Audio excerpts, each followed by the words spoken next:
നമുക്ക് പലപ്പോഴും സംശയം ഉണ്ടാവും അല്ലെ, ഭഗവാനോടുള്ള ഭക്തി കാരണം എൻ്റെ ക്ലേശങ്ങൾ മാറുമോ എന്നുള്ള ഒരു സംശയം ചില സമയത്തെങ്കിലും വന്നിട്ടുണ്ടാവും. അങ്ങനെ ഭട്ടതിരിപ്പാടിന് യാതൊരു സംശയമില്ല കേട്ടോ. ഈശ്വരനോടുള്ള ആ ഭക്തി ഉറപ്പായിട്ടും നമ്മൾ ഉള്ളം നിറഞ്ഞ് ഭഗവാനോട് പ്രാർത്ഥിക്കുന്നുണ്ടെങ്കിൽ ഉറപ്പായിട്ടും നമുക്ക് ആ ക്ലേശങ്ങൾ മാറിക്കിട്ടും. അത് ഉറപ്പാണ്, അതിലൊരു സംശയവുമില്ല.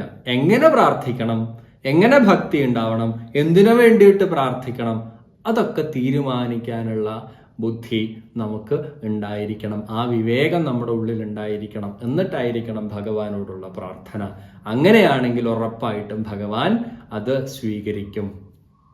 മറ്റുള്ളൊരാൾക്ക് ദ്രോഹം ചെയ്യാൻ വേണ്ടിയിട്ട് ഒരിക്കലും പ്രാർത്ഥിക്കാതിരിക്കുക. മറ്റൊരാൾക്ക് മോശമുണ്ടാവാൻ വേണ്ടിയിട്ട് ഒരിക്കലും പ്രാർത്ഥിക്കുക